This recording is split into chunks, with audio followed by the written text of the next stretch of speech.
Strobe Studios presents Michael Helgens and Greg Kilberger in The Watson Files.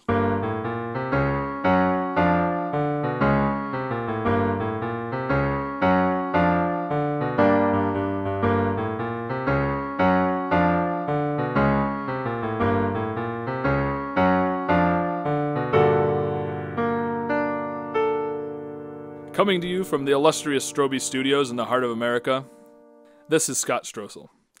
And now, let's join the doctor and see what story he has for us today. Come in. Good evening, Doctor. It's good to see you again. I suppose it's good to see you as well. You suppose? I'm sorry. I didn't mean any offense. Just, well, not much of a storytelling mood. Something the matter? Yeah, you could say that. What's wrong? I'm afraid that Spencer and I had a bit of an argument and I might have gotten myself fired. From your own practice? No. I mean I might not be asked to help Spencer anymore. What? Really? It's pretty serious. Why don't you start at the beginning then and tell me what happened? Maybe I can help. All right. I don't imagine that any more harm can be done by me telling you about what happened. Well, please proceed then. It seemed like it was going to be another open and shut case, and maybe if I hadn't made that assumption, then I'd be telling you about the time that Spencer and I lassoed a rodeo clown and simultaneously solved the case that had been bothering Officer Weathers for a good long time. But I digress. Holmes called and wanted me to come to his apartment right away. When I got there, all I could hear was a buzzing that made me think he was playing with his sun machine again. Just a minute. Holmes, are you all right? Just one more minute, if you please. If you need help, I can break the door down. You've already had to replace one of my doors, Watson. You paid for the last door I broke down. Yes, but only after you paid me in free medical advice. A debt which I continue to pay, it seems. So, what brings you here? You asked me to come. I did. Yes. Now, are you going to invite me in, or are we going to have this conversation in your hallway? Heavens no. Mrs. Jansen is on a rampage. If she sees us here, she'll whisk you away to help her with her knitting or sock darning or whatever damnable thing she's on about this week. So, shall we go inside then? Yes, by all means. Stop standing there with your hat in your hand like a common dictionary salesman and come inside already. Thank you. Don't mention it. What were you doing when I got here? Me? Is there someone else here? No, it's just me. Did you hear something? Holmes, something was buzzing and then there was an explosion. Oh, where? In your apartment! Ah, yes, that. It was nothing. It must have been something, but if you don't want to tell me, then fine. Why am I here? You said it sounded like an explosion? Yes. Then that's probably what it was. You aren't sure? I didn't say that. Then what are you saying? Would you like a cup of tea, Watson? I've got a nice oolong that I find helps me to calm down. I've not been able to stop drinking the stuff. If I drink the tea, will you tell me why I am here? Why are any of us here? That is the eternal question, isn't it, Watson? I like to think that the answer can be found in the work of the 18th century poet. Holmes! Yes, Watson? Why did you ask me to come here to your apartment today? At last we come to the correct question. I'm pretty sure I asked you that several times. Well, I've asked you here, Watson, because I am, just now, at the very edge of madness. Just now? Watson, if you insist on making me repeat everything, this is going to take an awfully long time. Never mind. Please continue. It seems, Watson, that Mrs. Jansen's cat has gone missing. Really? And the great Spencer Holmes hasn't been able to find the poor lost creature? I have not, and I must admit all of the clues that I've been able to dredge up have me at my wit's end and beset with worry. You barely bat an eye at a murder victim. What could have you so worried? Did you find a bloody package of catnip or something? This is no time to be glib, Watson. The kidnapper left a note, and I believe it was intended for you. Kidnapper? This seems like an awful lot of trouble for a pet. Watson, I'm not talking about felines. Catherine is Mrs. Jansen's daughter. Her daughter? Once again, yes. Oh, and not her pet. That mangy thing hardly ever misses a meal, Watson.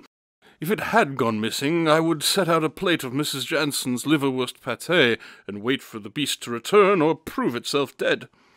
Can we now focus our attention on finding Mrs. Jansen's daughter?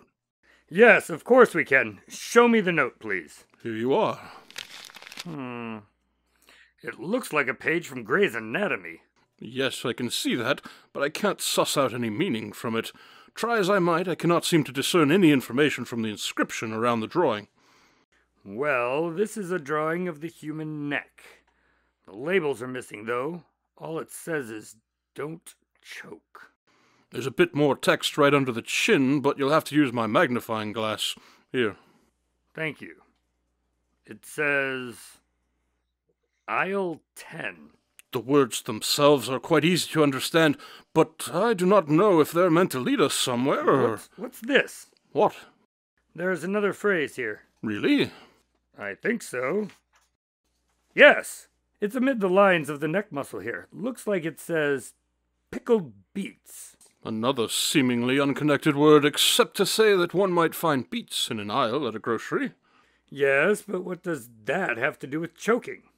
You are now hedging against that which has troubled me since Mrs. Jansen brought this matter to my attention a few hours ago. Indeed. The muscle that contracts when you are choking is the cricopharyngeal muscle. Does that mean something to you? I doubt that there are any grocery stores bearing that name, or anything for that matter besides the muscle itself. Let us be thankful for that. Cricopharyngeal Street sounds like a place where one would pick up a streetwalker. Then there must be something that we're missing. This is your area of expertise, Doctor. It's why I asked you here. Perhaps if we switch the letters around. All of the letters for grocery are in cricopharyngeal. Which leaves Lanahpic. Chaplain? Chaplain Grocery, of course. It's over on Marmoset Crossing Way. Excellent work, Dr. Watson. Thank you. Shall we be off? Indeed.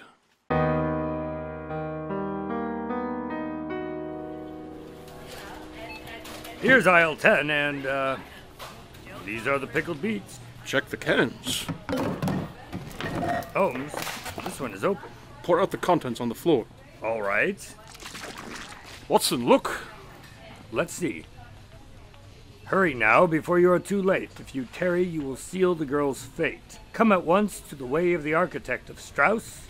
The last on the left is the right house. Seidel built Strauss's home in Germany.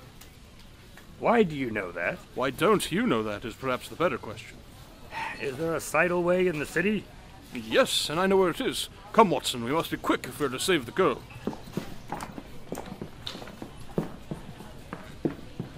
Clean up on aisle 10.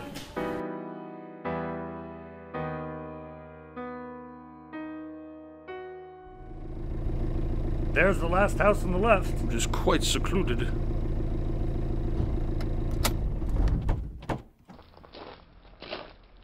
You don't think that Professor Marty's riddling henchman is behind this, do you? Quentin? I wouldn't be terribly surprised, but with Marty dead, I can't imagine why he would continue to burden us. I suppose not. So, what's our play here, Watson? We could just knock. We're obviously expected. I suppose. Hello? Anyone home? I guess we go in then. Do you have your revolver? Of course. After you then. Very well.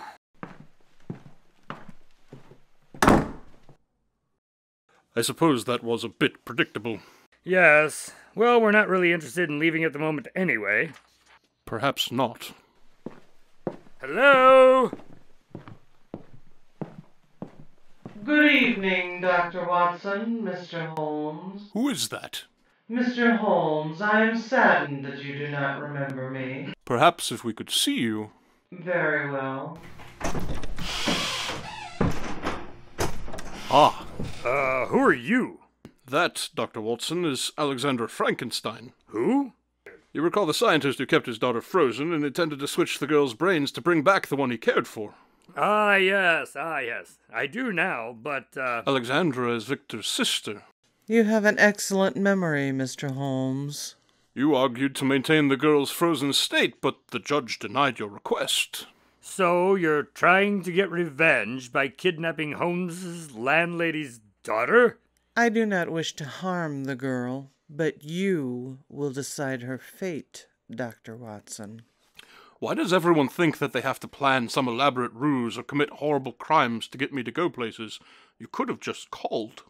If I had called and made my request, you would not have come, nor would Dr. Watson be here now. It is his services that I require. Hence the pages from Gray's Anatomy. Very perceptive, Mr. Holmes. Well, if it's just Watson that you want, I should be going. Holmes? No, you will both stay. I cannot afford any more wasted time. If time is a factor, then what was with all the riddles? What if we hadn't solved them so quickly? There were alternate plans in place should your intellect and curiosity have failed me. Good to know. So, what is it that you want? Come with me. Is that a person in there? Perhaps it was once, but it looks more like a human popsicle now. He was my lover, and you are going to help me bring him back to life. If I do that, you'll let the girl go. That is the general idea of a kidnapping. I'm not sure it's possible. I have my brother's notes. If it fails, then you can still take the girl, but I do not understand all of the details. You may study the notes while I begin the process and remove the ice. Fine, let's get started so this thing can fail and we can leave. We should see Kat before we agree, don't you think, Watson? Ah, yes. Good thinking. You can see her when you are finished reviewing my brother's notes. Fine. But I won't start until we know she is okay. As you wish. I'll leave you to it then.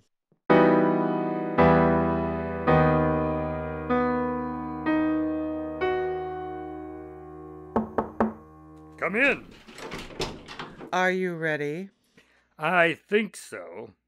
It all seems pretty straightforward. I assume you have the equipment and the poultices that this document calls for? I do. This way. And Kat? Here she is.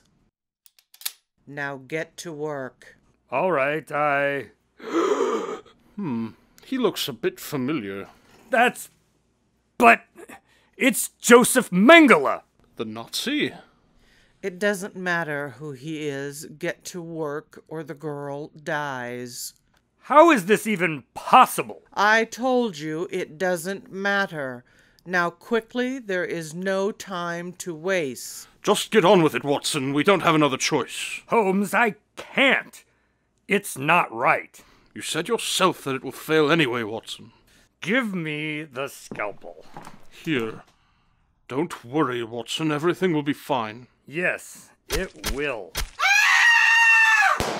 Watson, look out! Holmes, I'm so sorry. They're all dead. I couldn't... Could have saved the girl, Watson. If it had worked, I would be responsible for setting a war criminal free. I just couldn't... You know it wouldn't have worked, Watson. There was a possibility, and I couldn't take that chance. Watson, Mrs. Jensen's daughter is dead, and her blood is on your hand. Now, just a minute, Holmes. That's not fair. I can't even stand to look at you right now. There are 100 ways that you could have made sure the restoration process failed, and you thought only of yourself. I'm so... Don't say it. Don't you dare. Holmes! Get out of my sight. If that's what you want. It is.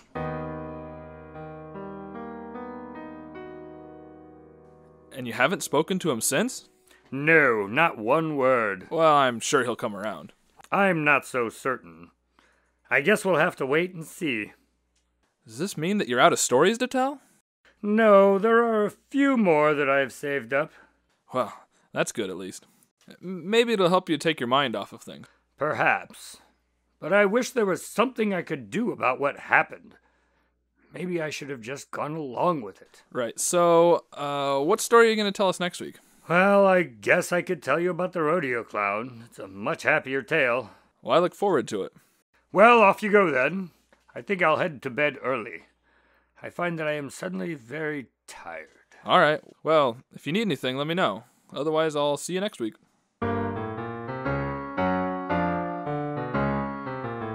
Tonight's Watson Files adventure was written by Michael Helgens and directed by Scott Strosahl. Spencer Holmes and Dr. Watson were played by Michael Helgens and Greg Kilberger. Additional voices were provided by Beverly Mead. Until next week, this is Scott Strosahl saying good night from Stroby Studios.